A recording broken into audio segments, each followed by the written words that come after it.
somebody is coming to your land, taking your mother and raping your mom with AK-47, what do you do? How do you defend your mother? Through prayer and fasting? No.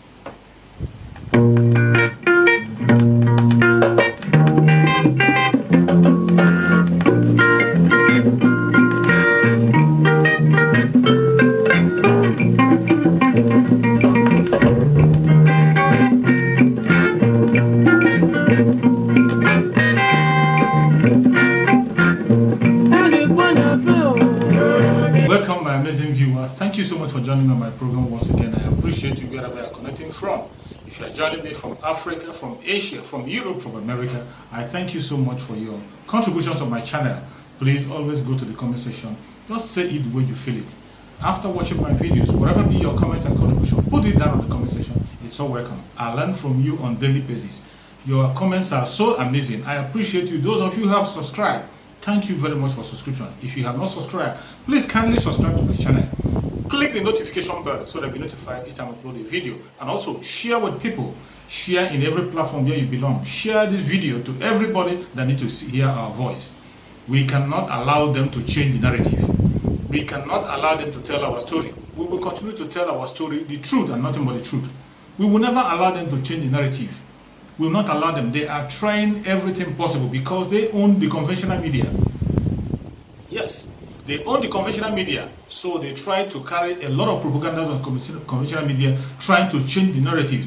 They try to make the victim the aggressor, which is a lie. They try to paint the southern part of Nigeria as the aggressors, but southern Nigeria, part of Nigeria are the victims. They have always been.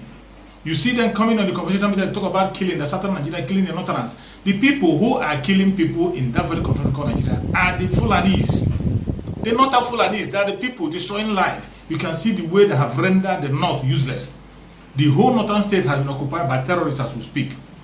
They renamed them from Boko Haram to bandits, from bandits to whatever. Now they are trying to rename them unknown gunmen also in the north.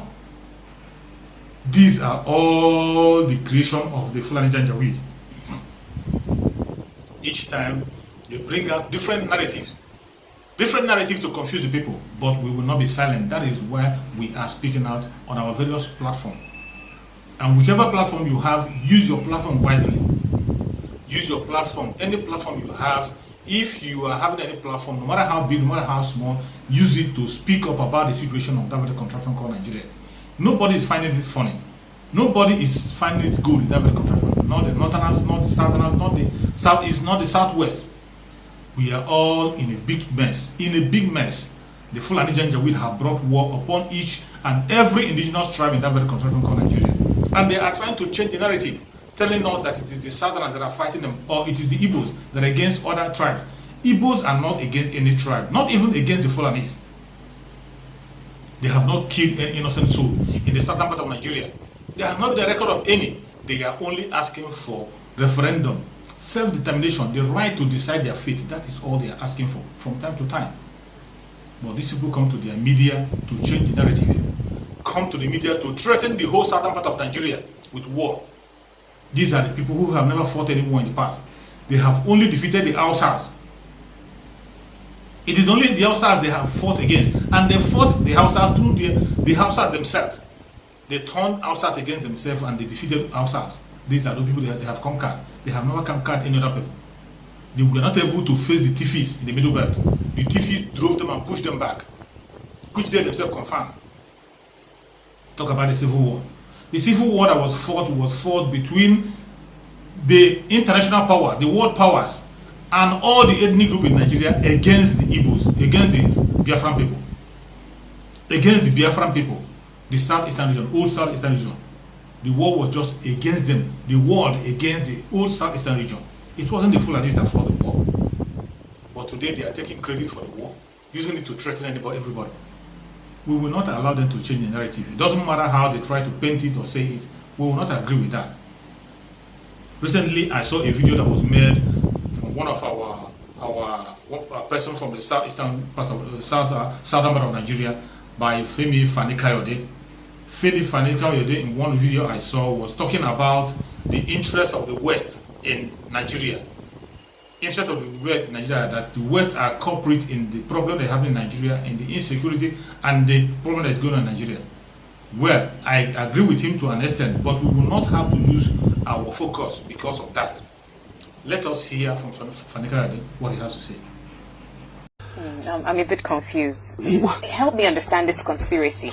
Listen to me very carefully. Like I said it earlier, there is an interest amongst elements within the world powers to turn this country into a theater of war. I mean, I've said it earlier that there's I want to know on what basis do you say this? Simply because, well, why do people? What happened in the First World War? Why were some people interested in creating chaos and causing a First World War?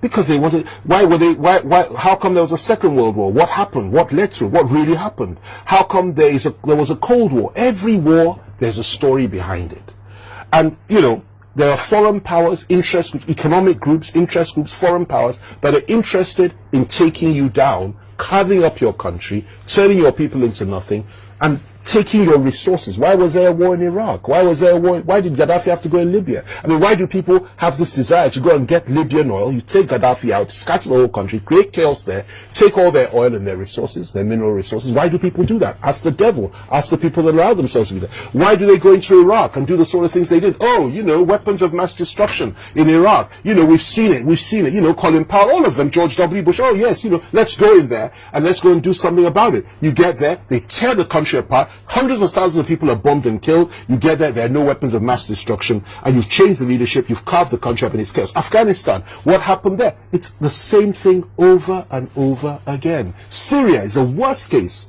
Absolutely horrendous. I followed that closely. I wrote about it over and over again in those years. Had it not been for Russia, Assad would have gone, the country would have, and what was happening? An Islamist rebellion. ISIS was the one leading the charge against a secular government. A secular government that was protecting the interests of Muslims, moderate Muslims, Christians, and Shia Muslims. And you wanted to take them out. And their soldiers were carving out the hearts of people and eating them in front of the TV cameras. Now, why do people do this? What is it? I don't know. Ask them. Ask the devil. All I know is it's nothing but evil. And I'm telling you, that evil eye has been focused on Nigeria for some time now. If you think that the whole situation we're facing and we've been facing over the last number of years, since 2007 when Obasanjo left, in terms of Islamist rebellion, and if you think it's just a Nigerian problem or that it's just something that we did ourselves or we're doing to ourselves, you are completely wrong. There's a much bigger picture to this. There are some people, some powers in this country that are interested in destroying Nigeria, dividing Nigeria, turning us into a cordon of war, because they know we won't separate lightly, we won't separate in peace, and they want to destroy us. And they made a projection that by 2015 Nigeria would be at civil war and would have been divided. If you remember that, the Americans, it didn't work because of the resilience and the understanding, the patience of the Nigerian people with and for one another. Because we always say we don't like each other. At the end of the day, you know something? You watch the Nigerian team playing football, and you will see against a foreign country, you will see how everybody comes together and says, listen, Nigeria first, we want the Nigerian team to win. So when push comes to shove, we may have differences. We may want to go our separate ways, but we'll talk about it and see the best way to solve. But these people are not interested in that. They want carnage. They want our blood to flow. They want our flesh to be hacked. They want it to be destroyed. They want our hearts eaten. They want our wives and our children to be raped and murdered. They want carnage. They want chaos. And then they want to establish a new order. Most importantly, they're interested in our oil. They're interested in having another pool of slaves for them. They're interested in chaos and carnage and destruction, and to destroy what would have been and what is the most beautiful lady on the African continent, a great country, a great power that it once was, that held so much promise for the black man throughout the country. Now, why would they want that? I don't know. Ask Satan and ask them. It's their agenda, not ours. But God still rules in the affairs of men. And when I say this, I'm talking about the deep state. I'm not talking about an individual or president. I was a great supporter of Trump because I know that Trump was against this agenda. Trump pulled back foreign American forces from every single, he was not interested in this, which is one of the reasons they had to get him out at all costs. A lot of Nigerians don't appreciate or understand this, but those of us that know what's going on in this country understand it very, very well. Now, the situation we're in now is that the very people that said that effectively supported the Islamist agenda and the terrorists to take over Libya, to take over Syria, to attack Iraq, and also to bring in a new order in Nigeria, which had its baggage, okay, are the people that are back in power in America today. That's the reality. Biden was the vice president to Obama. And Obama, in my view, committed atrocities. Oh, average Nigerian. Why would you say Obama has anything to do with this? We love Obama. They don't understand. And you can't blame them. So if you want to talk about the involvement of foreign powers, talk about Britain. Talk about America. Talk about France. Talk about the conflict between France and America on the African continent. Talk about the inclusion and incursions of China. It's a very complex plot. And then the fact that the Russians are not here in full force, which in my view is a very sad testimony, because they ought to be. If they were, perhaps would have a little bit more sanity, because they have proved to be reliable allies. Now, a lot of people will like this, but that's the truth, okay? My concern is Nigeria as a nation and the Nigerian people. Okay. And whoever it is that will assist us to fight these wars that are being engineered by proxy powers that are who controls Boko Haram? Who established Al-Qaeda? Who established who funded Al-Qaeda? Who was Osama bin Laden working for before he suddenly turned on them? We have a new world order that's coming up. These people revel in carnage, and Nigeria has been targeted, and our country is being hit on all sides. And let me also tell you this: the honest truth is, I believe there are very few Nigerian leaders that are sensitive to this. They don't even understand it themselves. So I'm talking about some of the most ones right to the top. They can't comprehend it. You understand me? If they could, they would do things very differently. You understand? But they can't. It takes insight, understanding, wisdom, a lot of knowledge, and a lot of courage to say some of these things that I'm saying. But the reality is that say them we will, because if that will allow people to open their eyes and understand what's really going on, then it's worth saying. Why is it that we have not had the support from the international community that we so desperately need? Why is it that the Americans, who can fly all the way, flying their troops into Nigeria and to Niger Republic to save one American citizen, why is it that they can't tell us where all these girls are through their satellites? Why can't they tell us anything? Why is it that it's not reported on CNN every day, or on BBC every day, or Al Jazeera every day, that our people are being slaughtered every day, to thousands per day, literally being kidnapped and being slaughtered? Have you ever asked yourself that question? Why doesn't CNN report it? One person gets killed in another part of the world. Oh, look at what happened here. But when it comes to Nigeria, they blacked it out. Just to mention here and there, oh, you know them, they're killing each other, you know, that's all they're good for. What is really going on? And why is it, I go back to it, that during President Obama's time, why was an arms embargo placed on us? Poor Nigeria, fighting all alone, no arms, no nothing. We were left in the lurch. Not only that, when we had deals with other countries, they went there and said, don't give them arms to fight against Boko Haram. Who is funding Boko Haram? Who is behind Boko Haram? Who is using Boko Haram? Who is using Al-Shabaab in East Africa? Who was behind ISIS? Who was behind Al-Qaeda? Who was behind them? And this is not a Christian agenda. A lot of people don't understand it. This is demonic. It is Illuminati. It is evil. And it's not a conspiracy. It's a reality. You understand me? They don't represent any Christian. They don't represent any Muslim. They represent only themselves. You understand? And the only way to fight them is through prayer, understanding, wisdom, and knowledge, and the impartation of knowledge to our people that this is what is going on. Our enemies are not our own brothers and sisters, whether Christian or Muslim or Northerner, they are, or Southern. Our enemies are outside these shores that see us as a space that needs to be filled with blood and destruction and carnage, and they relish in it. And they feed on that blood, and they'll come and take our resources, take everything that's ours, and tear us apart, and we have nowhere to go. May God never allow them. After listening to Fani-Kayode, you can agree with me that he had a point, he made a point. We know there are vested interest in that very concern called Nigeria, but we cannot lose focus. It is only when you make yourself available that you can be used. If you don't make yourself available to the Southerners, to the Westerners, they will not use you. The Fulani have made themselves available to the Westerners, and the Westerners are using this to destroy other ethnic tribes in that very country called Nigeria. The Western interest is using the Fulanis to destroy every other ethnic group in that very country called Nigeria. And we don't have to forget that. Don't lose interest. We know there are international interests, there are Western interests in Nigeria, but some people who have made themselves a willing tool Those who have made themselves a willing tool are the Fulanis. From day one, from the onset, they made themselves a willing tool to the British. British used them, and because of that, British handed over the country to them, tried to educate them and tell them what to do, how to divide us and rule us.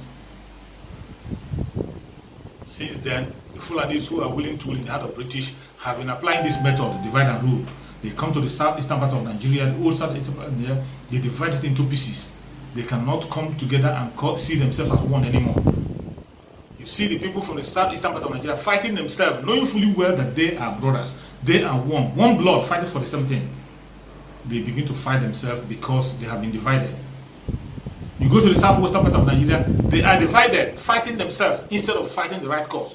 The southern part of Nigeria as a whole should know that they have a common enemy, which is the Fulani Janjaweed in the north. They are the common enemy, but the division have made us to forget this. Instead, we concentrate on things that do not matter. We cannot lose focus anymore. We cannot lose focus anymore.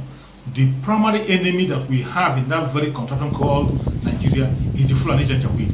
And they are the people who are trying to dominate every other tribe, trying to occupy every land in that contraption called Nigeria and make Nigeria their own home. They are not hiding it. They have spoken about it in public, that they want to bring all Fulanis from all parts of the world to settle in Nigeria. The Fulani governor said that. Maybe you have forgotten. I will play the video to remind you. We want to see that these killings end and there's peace and then people go about their businesses peacefully. Everybody wants to see that. But when you say that you want it to be private sector led, we understand that the government is going to provide 80% of the funding, the state to provide 20% and then provide the land. Yeah. How is that going to be private sector led? The government have not released any cover for that purpose up to this moment, but we don't know since we have not been admitted into the program. But certainly we have been working very hard to see that because our people are mostly transhumans and that we have this vision to create an economic nucleus around livestock. And of course, all the value chain that we can get around livestock, the blood, the horn, the skin, and of course, we will try more to cultivate that culture in our people, while at the same time bringing the Fulanis in one fold and try to arrest their traditional practice of moving from one place to the other. And that is very big, an uphill task. But I think we can communicate with them more, because to them they don't have borders from Cameroon to Nigeria. But that's the thing, Your Excellency. How do we ensure that those who will be participating in this federal government largely funded program will be Nigerians? In terms of the funding? No, in terms of the operations. Operations. You said to bring in the Fulanis together. We have Fulanis from other countries. The issue of misconception, I said there is a lot of mistrust and misconception with regards to the Fulani man. The Fulani man is a global or an African person. He moves from the Gambia, from Senegal, and his nationality is just a Fulani man. And as a person, I may have my relations in the Cameroon, but they are also Fulani men. I have relations because from the maternal side, I'm a Fulani man. And that is why we want to educate people. A Fulani man sees himself as a Bayelsan, as somebody coming from the Niger Delta, because he speaks the Niger Delta language, which you and I don't. And of course, we would have to just take this as part of our own heritage, something that is African, and that we cannot just close the border and say the Fulani man is just a Nigerian or this. No. In most cases, the crises are precipitated by those outside Nigeria. When there is a reprisal, it is not the Fulani man within Nigeria that causes it. It is that culture of getting revenge, which is embedded in the tradition of the Fulani man, that attracts reprisal from all over the world. If I understand it, does that mean that those Fulani men who are maybe domiciled in other countries who move around, they can come into the country and this plan will accommodate them as well? Yes, that's what we want to do. But it has to be done through sensitization, telling them you have to buy in the project. And you use the language, the culture itself to be able to convince them.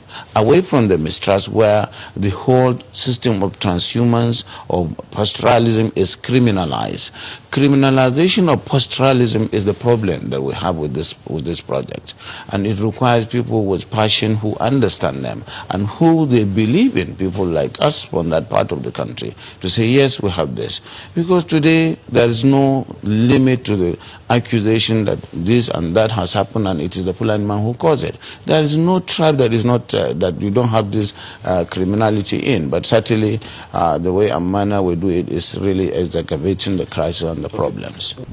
These people have a single agenda. That is why they are pushing all manner of things. Ruga, talking about the Ruga settlement. They talk about livestock settlement. They come about with their open grazing. All these are just a means for them to grab land from the indigenous people and make the place their home. Create their own local government in our various states.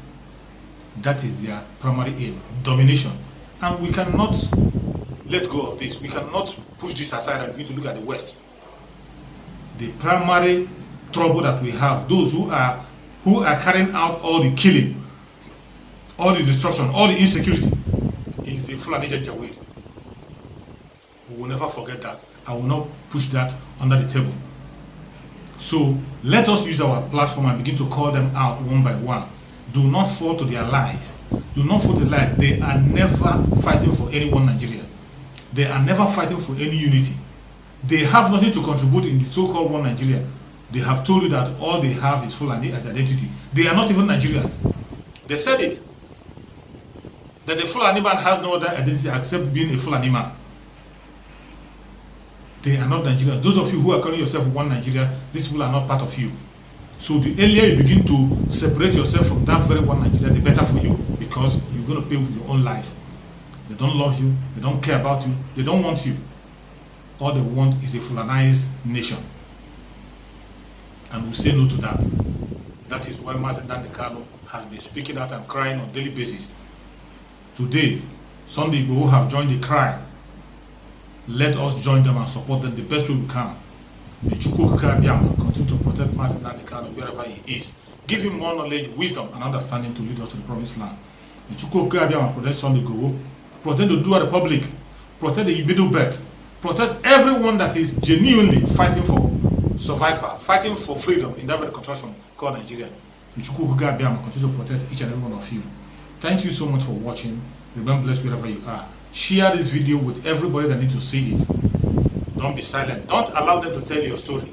Let us tell our story and tell the truth about what is going on in that country called Nigeria. You never know who will come across the video and hear us. Thank you for watching and God bless. Bye-bye. See you again on the next video. Somebody is coming to your land, taking your mother and raping your mom with AK-47. What do you do? How do you defend your mother? Through prayer and fasting? No.